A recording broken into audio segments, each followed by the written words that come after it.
والحمد لله الذي هدانا لهذا وما كنا لنهتدي لولا أن هدانا الله والحمد لله الذي لم يتخذ صاحبة ولا ولدا ولم يكن له شريك في الملك ولم يكن له ولي من الذل وكبره تكبيرا.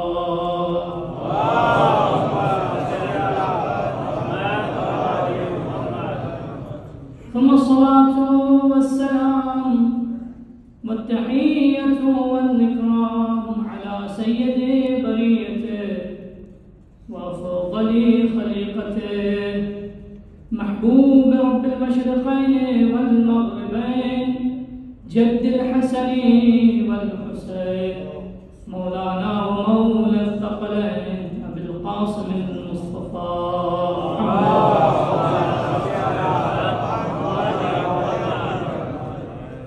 وعلى آل بيته الطيبين الطاهرين المعصومين المنتجبين المطهرين لا سيما بقية الله في الأرضين وحجته على الخلائق أجمعين والعرش دائمة الأبدية على أعدائهم أعداء الله أجمعين من يوم ظلمهم إلى لقاء يوم الدين. أما بعد فقد قال الله تبارك وتعالى في كتابه الحكيم وقوله الحق وهو أصدق القائلين. أعوذ بالله من الشيطان الرجيم. بسم الله الرحمن الرحيم. يا أيها الذين آمنوا استجيبوا لله وللرسول إذا دعاكم لما يحييكم. صدق الله ورسوله الكريم والأئمة الميامين محمد وآل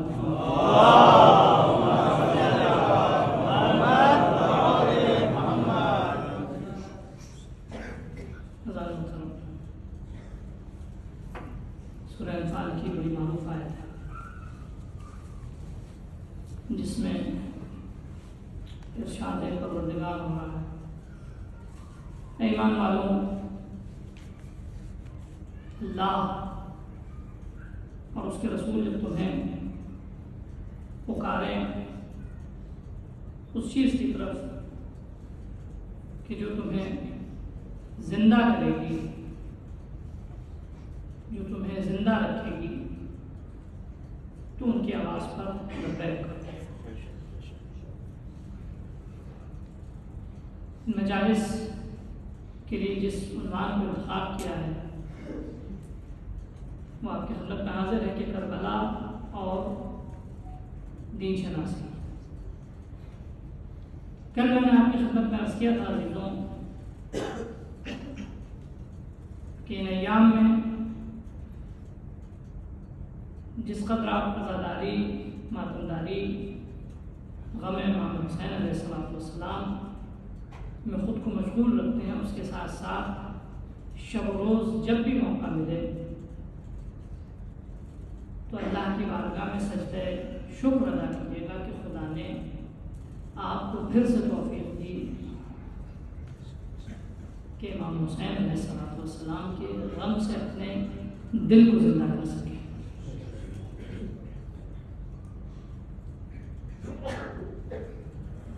یہ نعمت یہ توفیق اللہ نے عطا کی اور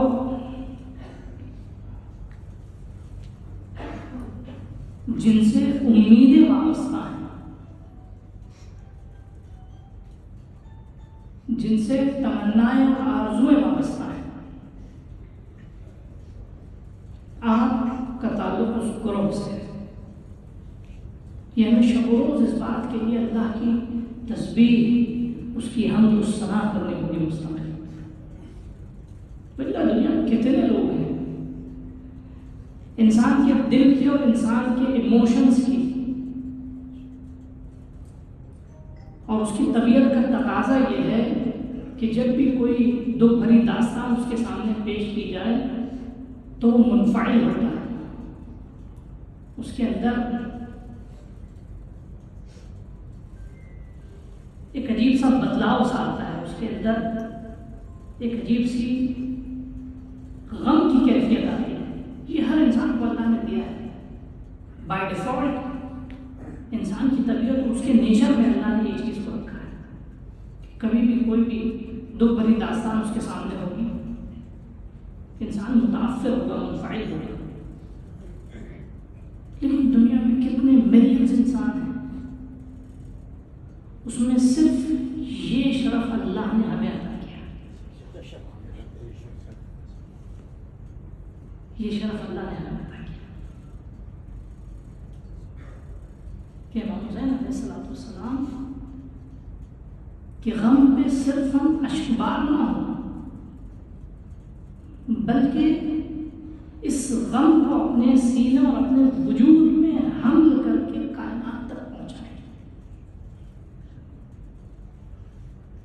امام حسین علیہ السلام کو رونے والے اور رونے والی کائنات کی ہر شے، ایام غم جب آتے ہیں نا، ایام نظر جب آتے ہیں تو اللہ ہم کو نگاہیں عطا کرے، ہمارے پاس نہیں ہے، زمینوں اور آسمانوں میں اس دن سے، جس دن سے امام حسین علیہ السلام کی شہادت ہوئی اور یہ قیامت تک رہے گا، ایک عجیب سا غم کا سما ہوتا ہے۔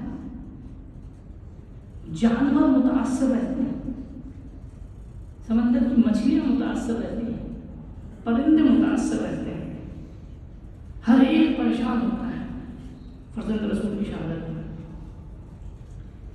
لیکن باقاعدہ طور پر اس کی رسالت جو ملی ہے وہ اللہ نے ہمیں عطا کی، یہ سب سے بڑا شرف ہے۔ تو اس رسالت کی پاسداری، اس رسالت کی پاسبانی، یہ بہت امپورٹنٹ ہے۔ جس طرح امام حسین علیہ السلام کی عزاداری ہم سے قبل کی صدیوں میں پاسبانانہ عزانے امانت داری کے ساتھ ہماری نسل تک پہنچایا ہے، ہماری صدی تک پہنچایا ہے، ہم تک پہنچی ہے، ہم پر فرض یہ ہے کہ اسی طرح اسی امانت داری اور پاسبانی کے ساتھ اس رسالت کو بعد کی نسلوں تک پہنچائیں۔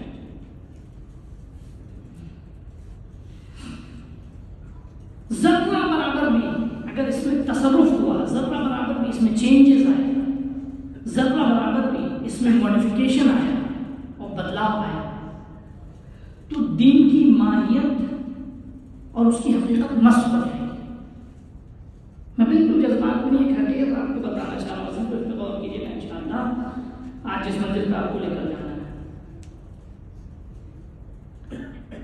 کہ دین کو صحیح سمجھنے کے لیے کہ دین کیا ہے، کربلا کو صحیح طریقے سے سمجھنا ہوگا اور کربلا کو سمجھنے کے لیے دین کو سمجھنا ہوگا۔ کیسے رسول خدا نے مولا کائنات کے لیے کہا تھا، معروف حدیث آپ سب ہزاروں بار سنتے ہیں، لاکھوں بار سنتے ہیں کہ علی مع الحق والحق مع العلی۔ کیوں کہا تھا رسول خدا نے؟ اس لیے کہا تھا کہ یہ دونوں ایک دوسرے کے ساتھ اس طرح ہیں کہ ایک کی صحیح پہچان دوسرے کی پہچان کا سبب ہو۔ مثال کے طور پہ حق کیا ہے اگر پہچاننا ہے، حق تک آپ کی رسائی نہیں ہے تو علی کو پہچاننا ہے، اور علی علیہ السلام کی مواصفات صفات آپ کے پاس نہیں ہیں تو حق کو پہچان لیجیے۔ جنگ جبل میں ایک شخص آتا ہے مولا کائنات کے پاس، کہتا ہے کہ علی یہاں بھی اذان ہے، وہاں بھی اذان ہے، یہاں بھی تکبیر، وہاں بھی تکبیر، یہاں بھی اشہد ان لا الہ الا اللہ اشہد ان محمد رسول اللہ، اس خیمے میں بھی اشہد ان لا الہ الا اللہ اشہد ان محمد رسول اللہ، تو ہم کیسے ان دونوں میں فرق کریں؟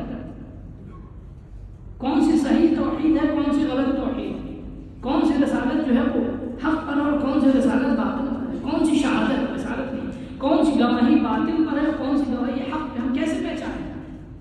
تو مولانا کائنات نے یہ نہیں کہا کہ میرے خیمے میں آ جاؤ پہچان لو، مولانا نے کہا کہ حق کو پہچان لو، صاحب حق کو بھی پہچان جاؤ۔ یہ بہت امپورٹنٹ ہے کہ جب تک انسان حق کو نہیں پہچانے گا تب تک علی سمجھ ہی میں نہیں آ سکتی. جب تک انسان کے پاس حق کی معرفت نہیں ہوگی. دعوے دار تو آپ کو بہت ملیں گے, دم بھرنے والے تو بہت ملیں گے. بہت غور سوچنے کا جذبات پر اشارہ کرنا چاہتے ہیں, لیکن صرف کیونکہ جب تک پہچان نہ ہو, جب تک پراپر طریقے سے شناخت نہ ہو, حق کو نہ پہچانے, جھوٹا ہے وہ شخص جو حق کو نہ جانتا ہو اور کہے کہ میں علی کو جانتا ہوں. یہی آگے کربلا کا کیس ہے. یا تو انسان کو مکمل طور پہ امام حسین علیہ السلام کی معرفت ہونی چاہیے. امام حسین علیہ السلام ایک چیز ہوتی ہے لگاؤ, افیکشن, قلبی رجحان اور دلی لگاؤ کو معرفت نہیں کرتی. ہمیں کسی سے لگاؤ ہے, کائنات کے ہر فرد کو امام حسین سے لگاؤ, جس کو بھی خبر ہے اس کو امام حسین سے لگا. آپ دیکھیے 40 میں منظر دیکھیے, مختلف فرق و مذاہب کے لوگ, ہم لوگ بڑے صغیر میں رہتے ہیں, چاہے وہ ہند ہو یا پاک, وہاں مختلف مذاہب کے لوگ جو امام حسین علیہ السلام سے خود کو وابستہ کرنے کی کوشش کرتے ہیں. کہتے ہیں کہ ہاں مثلا محرم آتا ہے, ہندوؤں کے گھر میں تعزیہ سجنے لگتا ہے. محرم آتا ہے, ہندوؤں کے گھر میں مجلسیں ہوتی ہیں. آج بھی ایسے گاؤں دیہات ہیں جس کو آپ تعجب کریں گے. میں شیعہ و سنیوں کی بات نہیں کروں, اہل سنت حضرات ایسے ہیں بعض علاقوں میں, پاکستان اور ہندوستان کے ایسے علاقوں میں جو باقاعدہ اپنے گھروں میں اسی طرح 10 سے 12 دن مجلسیں کرتے ہیں کہ جیسے ہمارے اہل بیت کے چاہنے والے مجلس وہاں کرتے ہیں. تو جو کیجیے گا نہ صرف ہند و پاک میں, جہاں ہند و پاک کے لوگ پہنچے. انڈین اوشن میں ایک جزیرہ معروف ہے موریشس کا, آپ سب نے نام سنا, بہت خوبصورت جزیرہ ہے. وہاں باقاعدہ 12 دن یاد شہداء کے نام پہ مجلسیں ہوتی ہیں, 12 دن مستقل. تو جہاں بھی امام حسین علیہ السلام کا نام پہنچا ہے, امام حسین علیہ السلام سے لگاؤ رکھنے والے ہیں, امام حسین علیہ السلام سے محبت کرنے والے ہیں, امام حسین علیہ السلام کی بنسبت خود کی چاہت کو پیش کرنے والے ہیں. لیکن معرفت, لگاؤ اور اٹیچمنٹ سے ایک اور کئی درجہ بالا ایک مرحلہ ہے. امام حسین علیہ السلام سے لگاؤ کے لیے, امام حسین علیہ السلام کی مجلس قائم کرنے کے لیے, امام حسین علیہ السلام کے نام پہ رونے کے لیے, امام حسین علیہ السلام کے نام پہ ماتم کرنے کے لیے صرف محبت کافی ہو جا سکتی ہے, کیونکہ جس کو بھی محبت ہوگی وہ روے گا. لیکن امام حسین علیہ السلام کی رسالت کو اپنے گوش پہ اٹھانے کے لیے یہ محبت صرف کافی نہیں. کیونکہ میں جس نقطے کی طرف لے جانا چاہ رہا ہوں, امام حسین علیہ السلام نے اپنے خیمے میں جتنے بھی لوگوں کو بلایا, وہ جب تک نہیں آئے تھے ممکن ہے کچھ اور تھے, لیکن جب آ گئے تو ان کی آئیڈینٹی اور آئیڈینٹیفیکیشن ان کا حسینی تھا, ان کی پہچان بھی حسینی بنی. مثال ہوا جناب ذوالقرنین امام حسین علیہ السلام کے ساتھ چل رہے ہیں, ادھر امام حسین کا قافلہ, ادھر جناب ذوالقرنین کا قافلہ. لیکن جناب ذوالقرنین امام حسین علیہ السلام کا احترام کرتے تھے, لگاؤ رکھتے تھے. بہت توجہ کیجیے گا اس بات کو آپ کو لے جانا چاہ رہا ہوں. امام حسین سے لگاؤ تھا, امام حسین کے بارے میں جانتے تھے کہ آپ فرزند رسول ہیں, امام حسین کے بارے میں جانتے تھے کہ آپ جو ہے وہ نواز رسول ہیں, آپ سے رسول خدا محبت کرتے تھے, لگاؤ تھا, سب کچھ جانتے تھے. اس حوالے سے آپ کے دل میں ایک گوشہ نرم بھی تھا, آپ اس سے رنجیدہ بھی تھے کہ فرزند رسول جو اس مصیبت میں ہے. لیکن پھر بھی امام حسین کے خیمے میں نہیں, لیکن پھر امام حسین علیہ السلام ایک جگہ رکے, ان کے خیمے میں گئے ان سے گفتگو کی، ممکن ہے کچھ دیر، 1 گھنٹے، 1.5 گھنٹے، 2 گھنٹے کی گفتگو ہوئی، امام حسین علیہ السلام نے اس 1.5 سے 2 گھنٹے میں کیا کیا، کس موضوع پہ گفتگو کی کہ اب جناب ذوالقرنین صرف امام حسین سے نواز رسول ہونے کی وجہ سے لگاؤ نہیں رکھتے، بلکہ ولی خدا مان کر ان کے خیمے میں آ گئے۔ پھر اب جناب ذوالقرنین وہ ذوالقرنین نہیں ہے، اب وہ ذوالقرنین ہے کہ جب کربلا کے میدان میں شب عاشور لوگوں نے ان کے بڑھاپے پہ افسوس ظاہر کرنے کی کوشش کی تو اپنی پیشانی پہ پٹی باندھی، اپنی بھووں کو جو ہے اس پٹی سے دبایا، اپنے چہرے پہ شباب ظاہر کیا کہ میں کمزور نہیں ہوں، میں تیار ہوں نواز رسول پہ قربان ہونے کے۔ تو کیا ہے کہ امام حسین سے لگاؤ اور ان کی مشن کا علم بردار ہونا، یہ 2 الگ الگ چیز ہے۔ اس چیز کی طرف آپ کو لے جانا چاہتا ہوں۔ ساری دنیا میں، اور ہم اہل بیت کے چاہنے والے ہیں، دنیا میں جتنے بھی لوگ امام حسین علیہ السلام سے لگاؤ رکھتے ہیں، ان میں اور ہم میں ایک بنیادی فرق یہ ہے کہ ہم صرف سب کی طرح رونے والے نہیں ہیں، ہم صرف سب لوگوں کی طرح ماتم کرنے والے نہیں ہیں، ہم سب لوگوں کی طرح جو ہے وہ آنسو بہانے والے نہیں ہیں۔ ہماری مثال جو ہے پرندوں کی نہیں ہے، ہماری مثال جو ہے وہ حجر و مدر کی نہیں ہے، ہماری مثال جو ہے وہ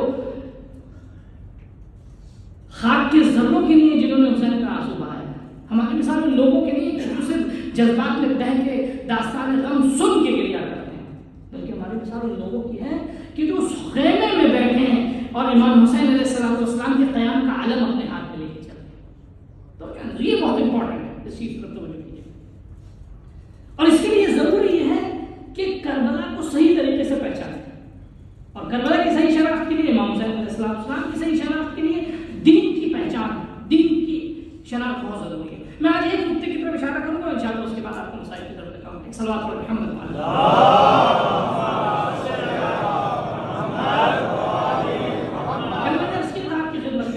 کربلا ایک ٹریجڈی نہیں ہے، ایک ناخواستہ طور پہ رونما ہو جانے والا حادثہ نہیں ہے، بلکہ ایک پری پلانڈ اسٹریٹجی کا نام ہے، ایک باقاعدہ منصوبہ بند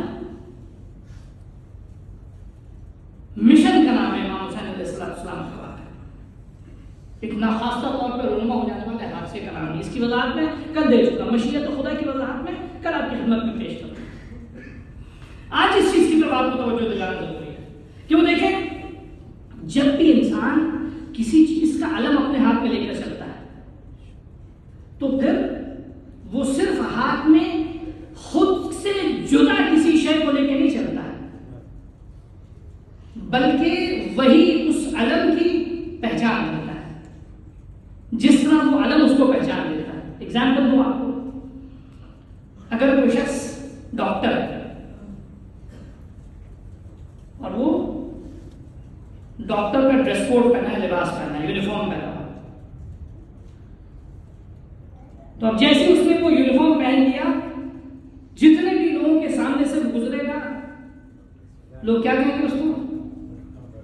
ڈاکٹر صاحب۔ یعنی کیا مطلب؟ یعنی اس کا یہ یونیفارم اس کی آئیڈینٹی ہے۔ دوسرے لفظوں میں یہ کہیے کہ اس نے خود کو پہچانوانے کے لیے یہ لباس پہنا کہ مجھے پہچان دے۔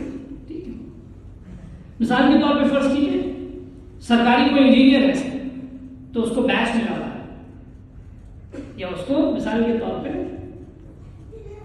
کوئی نہ کوئی علامت ایسی ہے کہ جس سے ہمیں انجینئر صاحب آ رہے ہیں، سینئر انجینئر، جونیئر انجینئر، کوئی جج صاحب ہے، جج صاحب نے جیسے لباس پہنا، اب ہر ایک کی توقع کیا رہے گی کہ بھئی جج صاحب آ رہے ہیں، ہر ایک کی توقع یہ رہے گی کہ ان سے انصاف ملے۔ تو جو چاہوں ٹھیک ہے، یعنی ہر پروفیشن کا، ہر پیشے کا، ہر شعبے کا اپنا ایک ڈریس کوڈ ہوتا ہے، ایک یونیفارم ہوتا ہے۔ جیسے ہی انسان اس شعبے اور اس پروفیشن کے یونیفارم کو اور لباس کو پہنتا ہے، دنیا اس سے ایکسپیکٹیشن بھی وہی رکھتی ہے،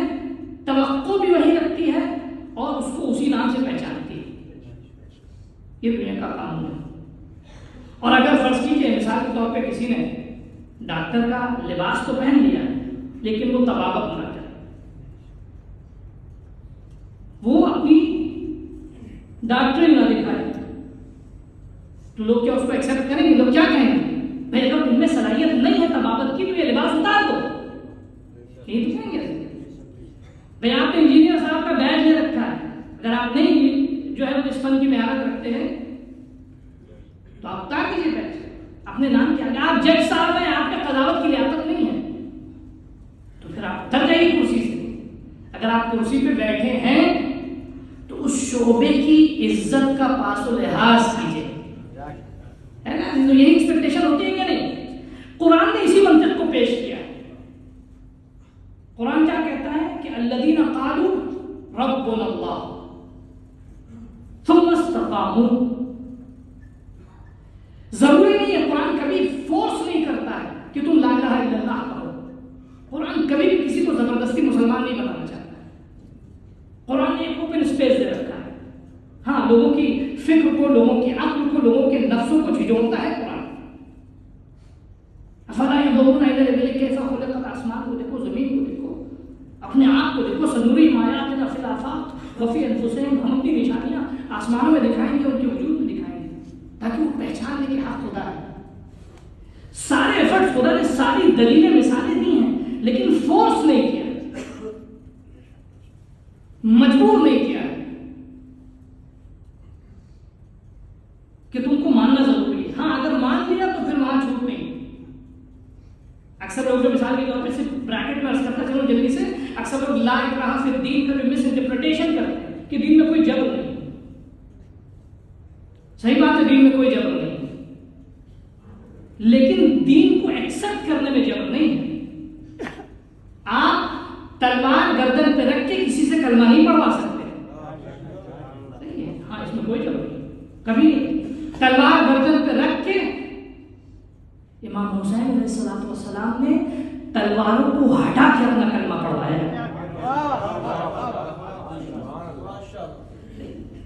تلوار گردن پہ رکھ کے نہیں, بلکہ کہا جاؤ چلے جاؤ. کل میں نے عرض کیا تھا, تو کسی کو دین کے ایکسپٹ کرنے میں, کیونکہ جبر اور فورس کے ذریعے دین ایکسپٹ کیا ہوا کبھی بھی وفادار نہیں ہوتا ہے. میں بہت زیادہ تفصیل سے نہیں کہہ سکتا. فتح مکہ کے بعد آپ نے دیکھ لیا اسلام کا کیا حال ہوا. ٹھیک ہے, جن لوگوں نے اپنی جان بچانے کے لیے, جن لوگوں نے اپنے آپ کو بچانے کے لیے, اپنا مال بچانے کے لیے, اپنا خون بچانے کے لیے خوف سے اسلام کو قبول کیا تھا, تو کبھی بھی اسلام کے وفادار نہیں ہوا. ٹھیک ہے, تو اسلام کبھی فورس کر کے, پریشرائز کر کے, دباؤ ڈال کے کسی کو نہیں کہتا کہ تم لا الہ الا اللہ کہو. لیکن ہاں, لا الہ الا اللہ کہنے کے لیے کیا کہتا ہے؟ اپنے وجود میں دیکھو, اس کائنات میں دیکھو, اپنی آنکھوں میں دیکھو, اپنے مغز کو دیکھو, اپنے دماغ کو دیکھو, اپنی خلقت کو دیکھو, اپنے ہاتھوں کی جو ہے وہ فنگر پرنٹس کو دیکھو, اپنی آنکھوں کے ریٹینا کو دیکھو, اپنے پیر کی بافت کو دیکھو, اپنے نروس سسٹم کو دیکھو, اپنے وجود میں پوشیدہ نیورولوجی کو دیکھو, اپنے جو ہے وہ نظام ہضم کو دیکھو, اپنے انٹسٹائنس کو دیکھو, اپنے قلب کی دھڑکن کو دیکھو. یہ سارے ایگزامپلس خدا دیکھتا ہے. اپنے پیر کی موومنٹس کو دیکھو, اپنے ہاتھ کی موومنٹس کو دیکھو, تم کیسے نگاہوں سے دیکھتے ہو اس کو دیکھو. یہ ساری چیزوں کی طرف خدا اشارہ کرتا ہے. یہ اشارہ اس لیے کرتا ہے کہ اگر ذرہ برابر بھی عقل ہوگی تو ان نعمتوں میں سے کسی ایک کو بھی سمجھ جائے گا تو اس کی شہادت میں اقرار کرے گا. کسی ایک پہ ایک کو بھی سمجھ جائے, اپنی آنکھوں کو سمجھ جائے, اپنے دماغ کی بات کو سمجھ جائے, اپنے آپ ایک لمحے کے لیے غور کیجیے کتنی چھوٹی چھوٹی ویسلز ہیں انسان کے دماغ میں, کتنی چھوٹی چھوٹی رگیں ہیں انسان کے دماغ میں. اگر ان کی بات کو انسان دیکھ لے, ٹھیک ہے, اور ہر رگ کو ہر ملی سیکنڈ جو ہے وہ خون مل رہا ہے, اور خون کے ذریعے آکسیجن مل رہا ہے, اور یہ آکسیجن اور خون اس کے زندہ رہنے کا سبب ہے, اس کے مغز کے کام کرنے کا سبب ہے. تو یہ سارا کام اللہ نے کیا ہے کہ اگر انسان اس کو سمجھ لے تو میری خدائی کا اقرار کر سکتا ہے. تو جو چار وزیر ہو, تو اللہ نے فورس نہیں کیا. ہاں, لیکن جب تم نے ایکسپٹ کر لیا, تم نے اگر مان لیا کہ وہ پھر اب یہاں جبر ہے. جب تک تم دین کو نہ مانو، تم نماز نہ پڑھو، خدا تم سے پوچھے گا نہیں. تم روزہ نہ رکھو، خدا تم سے پوچھے گا نہیں. تم جو ہے وہ حج پہ نہ جاؤ، خدا تم سے نہیں پوچھے گا. تم زکوٰۃ نہ دو، خدا تم سے پوچھے گا نہیں. تم دین کے کسی بھی فریضے پہ عمل نہ کرو، خدا نہیں پوچھے گا. لیکن ہاں جب تم نے اس کی خدائی کو ایکسیپٹ کر لیا تو اب جو ہے وہ جبر ہے. اب نماز میں بھی جبر ہے، اب حجاب میں بھی جبر ہے، اب جو ہے وہ روزے میں بھی جبر ہے، اب حج میں بھی جبر ہے، اب زکوٰۃ میں بھی جبر ہے. لیکن یہ جبر جبر نہیں ہے، تم نے خود قبول کیا تھا تو اب ماننا پڑے گا.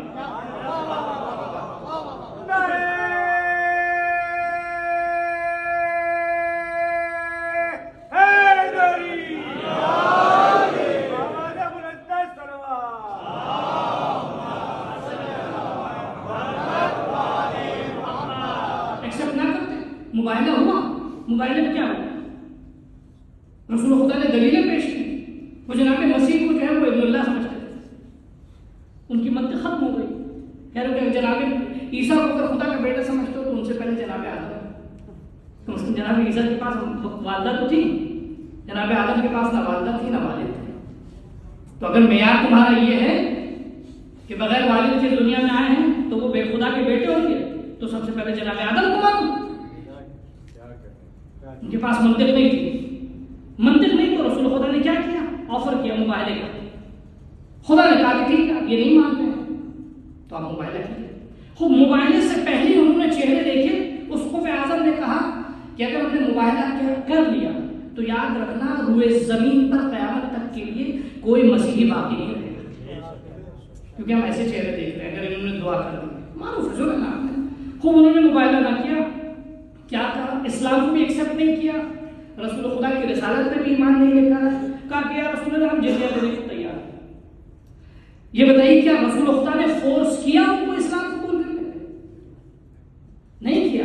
یعنی لا اکراہ فی الدین کا مطلب یہ کہ دین صرف دلیل کے ذریعے ایکسیپٹ کیا جائے. لیکن ہاں جب دین کو ایکسیپٹ کر لیا ہے تو پھر وہاں چھوٹ نہیں ہے، پھر وہاں ایکسکیوز نہیں ہے، پھر وہاں کوئی فرق نہیں ہے. تو جیسے انسان نے لا الہ الا اللہ کہا، جیسے خدا کی وحدانیت کا اقرار کیا، اب فرض یہ ہے اس پہ کہ اس کے وجود سے اس کا وجود یونیفارم ہو، جسے دیکھ کے لوگ توحید کو سمجھیں. شاہبازی کا منزل کی طرف لانا چاہ رہا ہوں، یعنی وہ ایسا ہو کہ اسے دیکھ کے لوگ خدا کو پہچانیں. لفظ بدل کہوں یعنی اس کی زبان ایسی ہو کہ لوگ سمجھیں گے لسان اللہ ہے، اس کا ہاتھ ایسا ہو کہ لوگ سمجھیں گے ید اللہ ہے، اس کی آنکھیں ایسی ہوں کہ لوگ سمجھیں گے عین اللہ ہے، اس کا نفس ایسا ہو کہ لوگ سمجھیں. عزیزو علی نہ خدا تھے، اور علی کو ذرہ برابر ایک لمحے کے لیے بھی خدا سمجھنے والا منکر دین، کافر اور دین سے خارج ہے. علی کا کمال یہ تھا کہ بندے خدا تھے لیکن صفات خدائی تھے.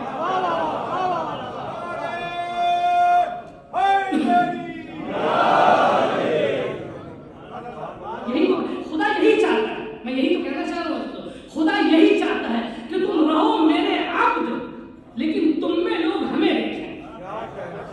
یہی خدا یہی توحید کا مقصد یہی ہے. توحید کا لا الہ الا اللہ کا کہنے کا مقصد کیا ہے؟ لا الہ الا اللہ کہنے کا مقصد یہ ہے کہ جیسے ہی آپ نے لا الہ الا اللہ کہا تو اب آپ کا پورا وجود لا الہ الا اللہ کا آئینہ بن جائے.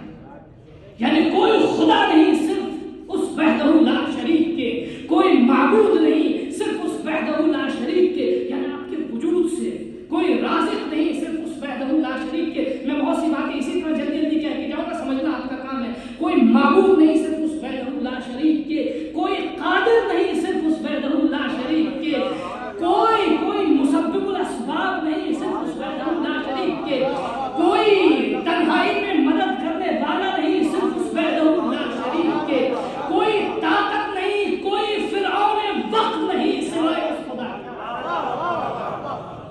اسے کہتے ہیں لا الہ الا اللہ.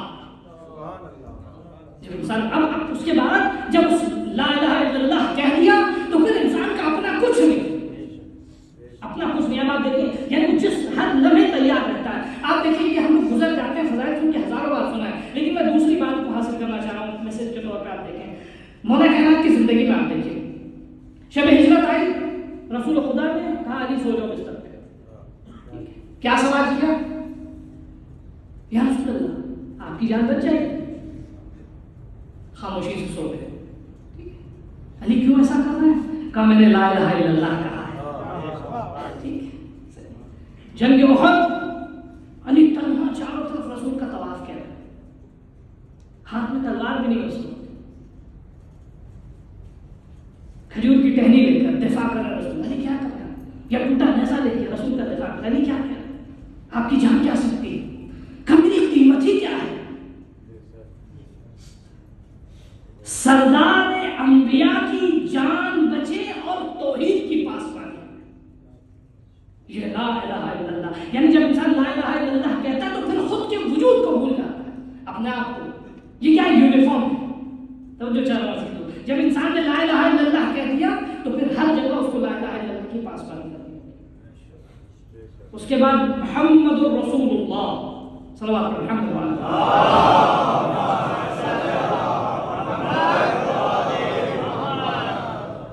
کہ محمد اللہ کے رسول ہے. اگر اعلان کر دیا تو پھر اس کے وجود سے ظاہر ہو، جیسے ڈاکٹر کے وجود سے ظاہر ہوتا ہے کہ وہ ڈاکٹر ہے، انجینئر کے لباس سے ظاہر ہوتا ہے وہ انجینئر ہے. ہر شعبے کے ماہرین کے لباس سے، یونیفارم سے ان کے ظاہر ہوتا ہے کہ وہ اس شعبے کے ماہر ہیں. ٹھیک ہے. اسی طرح توحید کے بعد رسالت کا جب اقرار کیا تو انسان کے وجود سے جس کلمے کو کہہ رہا ہے انسان، اس کلمے کی پاسبانی ضروری ہے. یعنی اس کی زبان سے، اس کے قول سے، اس کے فعل سے، اس کے وجود سے، اس کے لباس سے، اس کی ہر حرکت، اس کی ہر سکن سے. امام رضا علیہ السلام آپ نے سنا بات ہے نیشاپور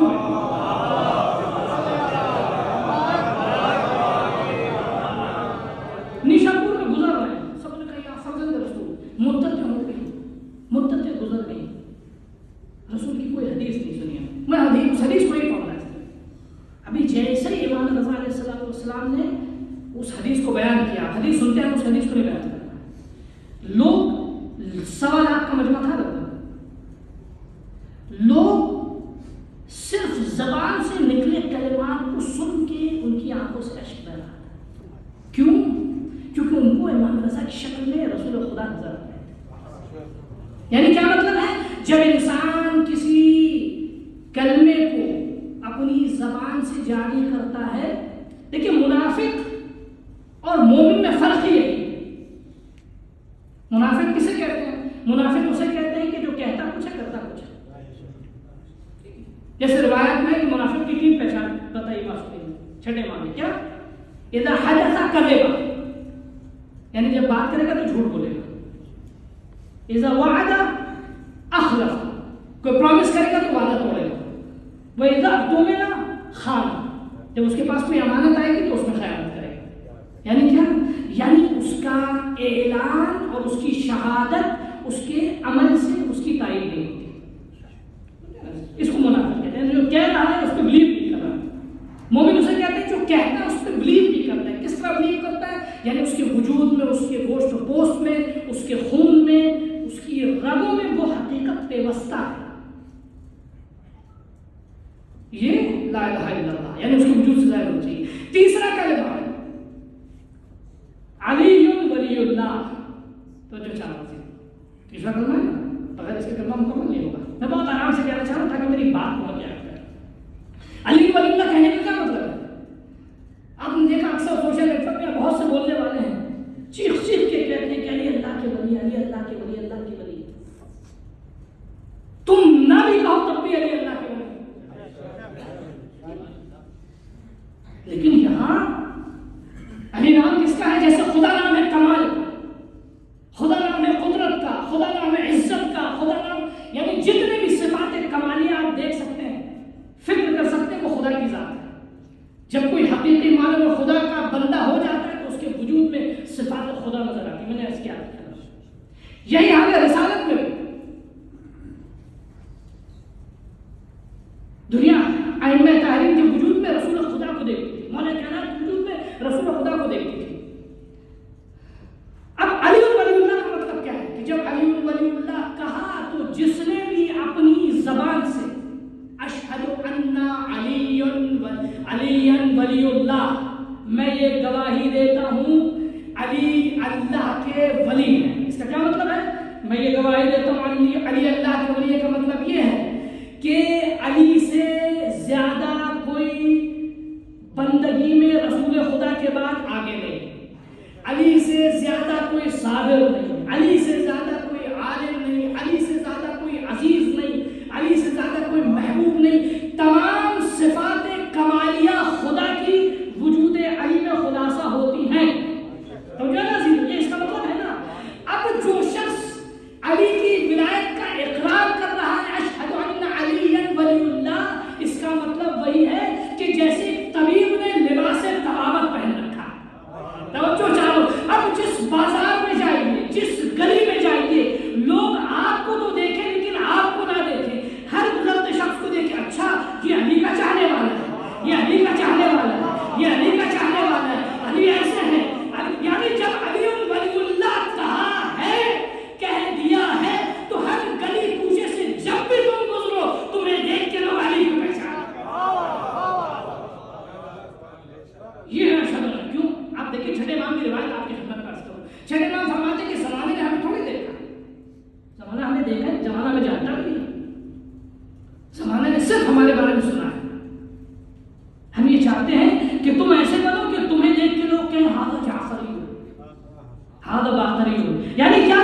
یعنی جب آپ نے اعلان اشہد ان علی ولی اللہ کر دیا، دنیا میں جہاں جہاں بھی جس گوشے میں بھی اشہد ان علی ولی اللہ کا اعلان ہو گیا، تو اب ہر بچے، ہر جوان، ہر بوڑھے، ہر عورت، ہر مرد، ہر شخص کے وجود میں علی کی جھلک آنی چاہیے.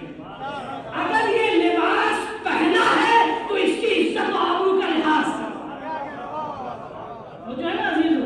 اب آئیے بس میں آخری جملہ آپ کی مرضی کو تمام کروں. محمد صلی اللہ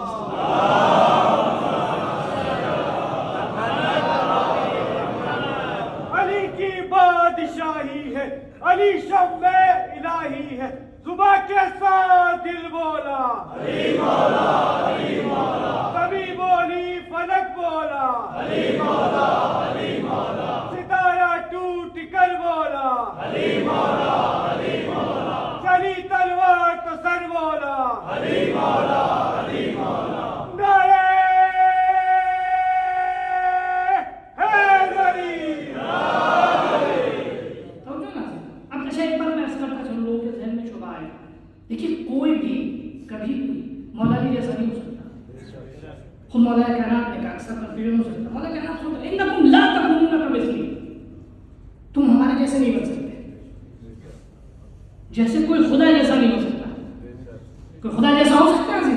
کوئی بھی خدا جیسا نہیں ہو سکتا. مولا کائنات کے جو پیکر ہے کمال خدا کا، آئینہ خدا، لیکن جب محراب عبادت پہ کھڑے ہوتے ہیں تو اس وقت خود کو عاجز محسوس کرتے ہیں. وہی مولا علی جیسا کوئی نہیں ہو سکتا. مولا کائنات کا ایک صحابی جو ہے وہ جنگل چلا گیا چھوڑ کے گھر. اس کے بھائی کی عیادت کے لیے مولا گئے. اس نے کہا کہ مولا میرے بھائی کو ذرا نصیحت کی.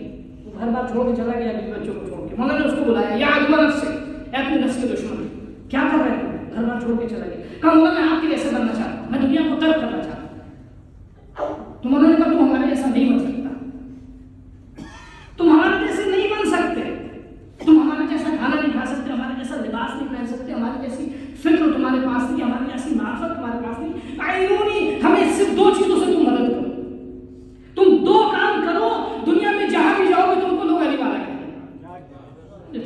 صرف دو کام کرو، دنیا میں جہاں بھی جاؤ گے لوگ تمہاری پہچان بنے گی. عزیزو آج کہنے کی بات نہیں ہے، آج پہچان ہے علی کون ہے. صرف دو کام کرو. کیا؟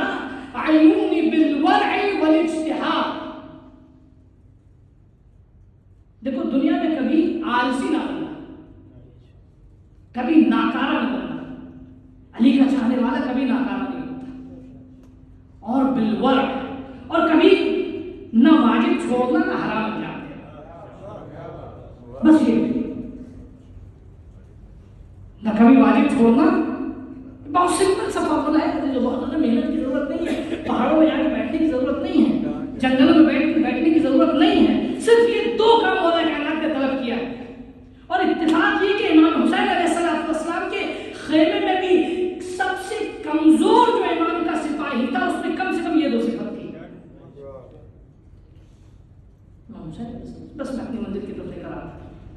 انسان اگر اعلان نہیں کرتا ہے اپنی آئیڈینٹیفیکیشن نہیں، اپنی آئیڈینٹی نہیں پیش کرتا ہے. آپ جائیے راستوں میں گزریے، اپنی پہچان نہ دیجیے، آپ کچھ نہ بتائیے آپ کیا ہیں. آپ کو کوئی کچھ نہیں کہے، کچھ بھی کہہ دیجیے آپ. ہم لوگ ٹرینوں میں سفر کرتے ہیں، ہوائی جہاز میں سفر کرتے ہیں، خاموش رہتے ہیں، کوئی جانتے ہی نہیں کیا ہے. لیکن جب اپنی پہچان پیش کرتی ہے تو اپنی نہیں، جو پہچان پیش کی اس کی عزت کا خیال کرو.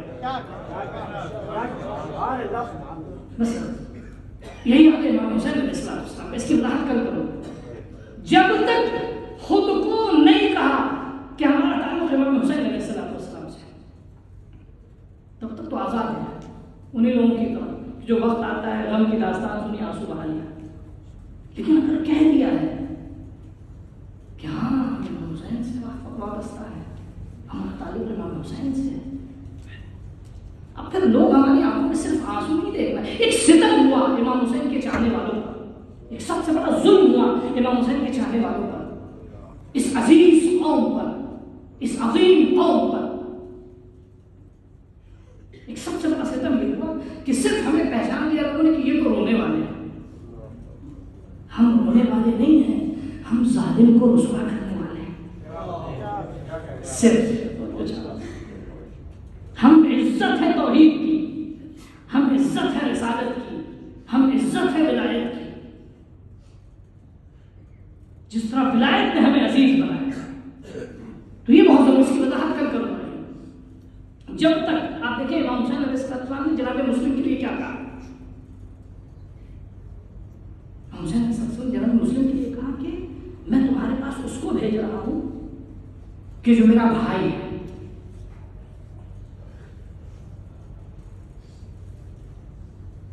جو فقیر ہے، میرا وسیع ہے، میرا ولی ہے. یعنی جو میں ہوں وہی مسلم. تمہیں اس کی اطاعت کرنی. اور اگر مسلم نے ہمیں بتا دیا کہ تم اپنے عہد میں ثابت قدم ہو تو پھر میں تمہارے پاس آؤں گا. تمہارے خط صرف ہمارے لیے کافی نہیں ہے.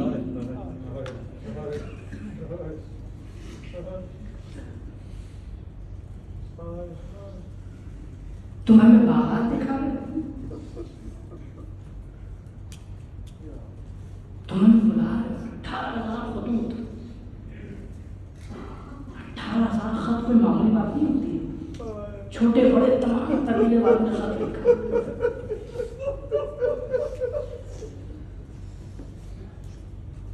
یہ بتائیے آپ کا ایک بہت بڑا قبیلہ ہو، بہت بڑا خاندان ہو، اور اگر آپ کے خاندان کا ایک محترم شخص اگر کسی کو مہمان بلائے تو سارا خاندان اس کے احترام میں کھڑا ہے.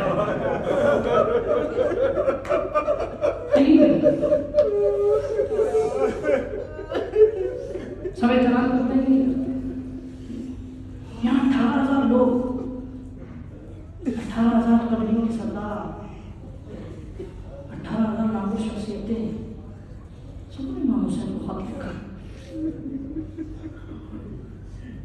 امام حسین نے جناب مسلم کو بھیجا. جناب مسلم کا استقبال ہوا. جو میں نے کہا تھا نا کہ لا الہ الا اللہ کہنا آسان ہے، لیکن اس کے بعد وہاں ثابت قدم رہنا چاہیے. علی اللہ کے ولی ہیں کہنا آسان ہے، حسین اللہ کے ولی ہیں کہنا آسان ہے، لیکن اسلام میں ثابت قدم رہنا بہت ضروری ہے. کتنے لوگ ہیں جناب مسلم کے پیچھے. اس کی وجہ میں انشاءاللہ تشریح دوں گا آئندہ. لیکن جناب مسلم جیسے ہی وہ تابعی جو ہے وہ کوفے میں داخل ہوا، اس ظالم داخل ہوا اور اس نے شرفیوں کی جھنکار اور شمشیر کی چمک دکھائی، تو ہم جو ہے عشاء کے وقت جو ہے کوفے میں سناٹا ہو گیا.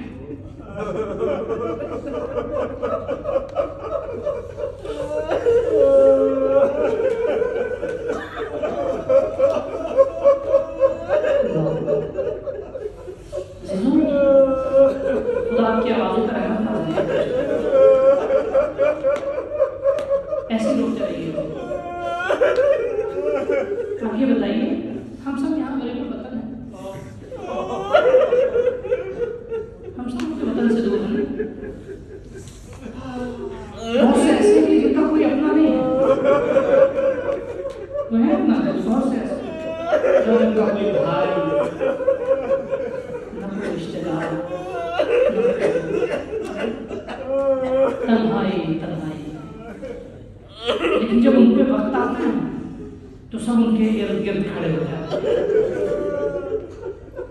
لیکن ہاں مصیبت جب آتی ہے تو انسان محسوس بھی کرتا ہے میرا کوئی نہیں.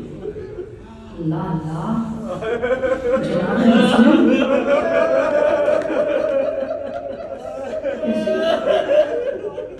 کیسے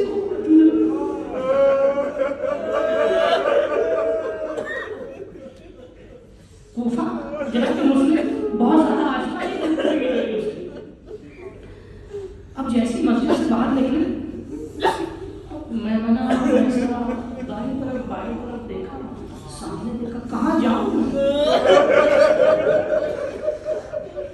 اس آل رسول رسول کا بندے راشد کے خاندان اللہ نے غربت جانتے ہیں کہ گھر میں اگر کوئی اجنبی شخص آ جاتا تھا تو چہرے سے اگر اس کے یہ اندازہ ہو جاتا تھا کہ اجنبی ہے تو اپنے ساتھ گھر لے کر جاتا کہ اجنبی ہے, اس کا کوئی سہارا نہیں ہے. اللہ نے مسلم کبھی اس دروازے پہ جاتے ہیں کبھی اس دروازے پہ جاتے ہیں. اچھا ایسی محبت میں انسان جب ایسی مشکل میں جب پھنس جاتا ہے انسان تو یہی سوچتا ہے کہ میرا کیا ہوگا, میرا کیا ہوگا, میں کہاں جاؤں گا. لیکن جناب مسلم کیا سوچ رہے تھے جانتے ہیں, میرے آقا حسین کا کیا ہوگا.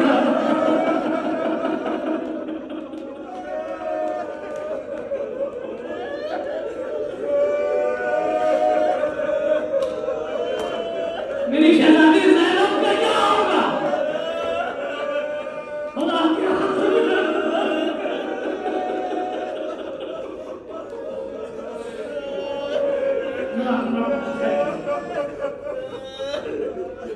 پریشان ہے رات کی تاریخی. جناب مسلم تھکے گلیوں میں الگ پریشان, کبھی ادھر جاتے کبھی ادھر جاتے. آخر میں جناب مسلم ایک دروازے کے کنارے آ کے چوکھٹ پہ بیٹھ گئے اور میں پوری شہادت نہیں پڑھوں گا, جلدی جلدی چل نکلے آپ تھوڑے کے لیے کافی ہوگا. چوکھٹ پہ بیٹھے آ کے یہ خاتون تھی جو بڑی دیر سے بار بار دروازہ کھول رہی تھی. مومنہ کی طلعہ جانتے ہیں کس کا انتظار کر رہی تھی, وہ اپنے بیٹے کا انتظار کر رہی تھی. ایک مرتبہ دروازہ کھولا, دیکھا کوئی شخص وہاں بیٹھا ہے. کہا کہ اے بھائی زمانہ پراشوب ہے, حالات کوفے کے اچھے ہیں, جاؤ اپنے گھر چلے جاؤ. مسلم نے کچھ نہیں, تھوڑی دیر بعد پھر اس خاتون نے دروازہ کھولا. اے بھائی سنتے کیوں نہیں, اپنے گھر چلے جاؤ. اب جناب مسلم نے کہا بی بی یہ بتاؤ اگر کوئی غریب الوطن ہو تو وہ کہاں جائے, جس کا کوئی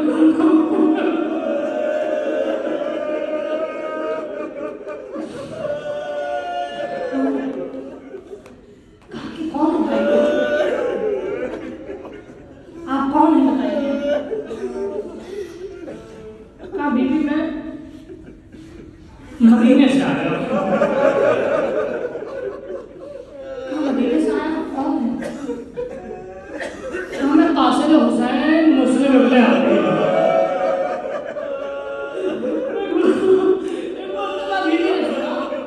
فوراً بیتاب ہوئی کا آقا رسول ذات عالی رسول میرے دروازے پہ بیٹھ گئے. فوراً گھر کے اندر جناب مسلم کی خاطرداری کی, جناب مسلم کو جناب مسلم کو گجرے میں بٹھایا, کھانا پہنچایا, پانی پہنچایا.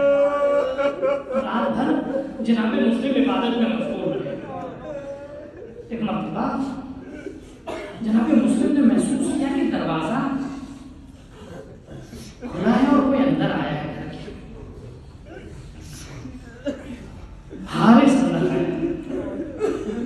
حارث کو احساس ہوا کہ اس کے گھر میں کوئی مہمان ہے. جب اسے یہ اندازہ ہو گیا کہ جناب مسلم یہاں ہے, یہ ملعون جا کر حاکم کوفہ کو خبر دیتا ہے کہ تمہیں جس کی تلاش ہے وہ میرے گھر میں چھپا ہے. لشکر آیا. میں جلدی جلدی 2-4 جملے آپ خوب روئیں گے. جیسے لشکر کی آہٹ کو جناب مسلم نے سنا, بی بی سے کہتے ہیں کہ اے بی بی طوعا, میں باہر جاتا ہوں. کہا کہ نہیں فرزند رسول نہ جائیے, آپ کی جان کو خطرہ ہے. کہا کہ نہیں, میں نہیں چاہتا تیرا گھر پامال ہو. مسلم آپ کو اتنا خیال ہے کہ زینب کا گھر پامال ہونے والا ہے.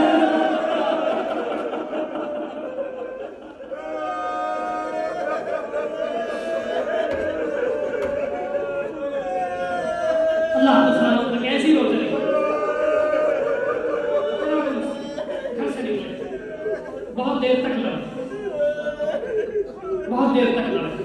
میں پوری شہادت نہیں پڑھ سکتا, بہت دیر تک لڑے. آخر میں جناب مسلم کو اسیر کیا گیا, دربار گئے. حاکم نے حکم دیا کہ دارالامارہ سے مسلم کو نیچے گیا. بس چند جملے سن لیجیے. جناب مسلم کے ہاتھ گردن سے سر و تن میں جدائی ہوئی. جناب مسلم دارالامارہ سے نیچے آ گئے. اب سنیے منظر کیا ہوا. اس کے بعد کوفے سے گرد نمودار ہوئی امام حسین نے دیکھا. جناب عباس سے کہا بھیا عباس جاؤ دیکھو کوفے سے گرد آ گئی, کوئی آ رہا ہے, اس سے پوچھو کوفے کی خبر کیا ہے. جیسی وہ شخص نزدیک آیا, امام حسین کے پاس آتا کہتے آقا ذرا گوشے میں آئیے. امام نے کہا بتاؤ, یہاں سب میرے محرم ہیں. امام نے کہا بتاؤ کوفے کی کیا خبر ہے. کہا مولا ایک عجیب منظر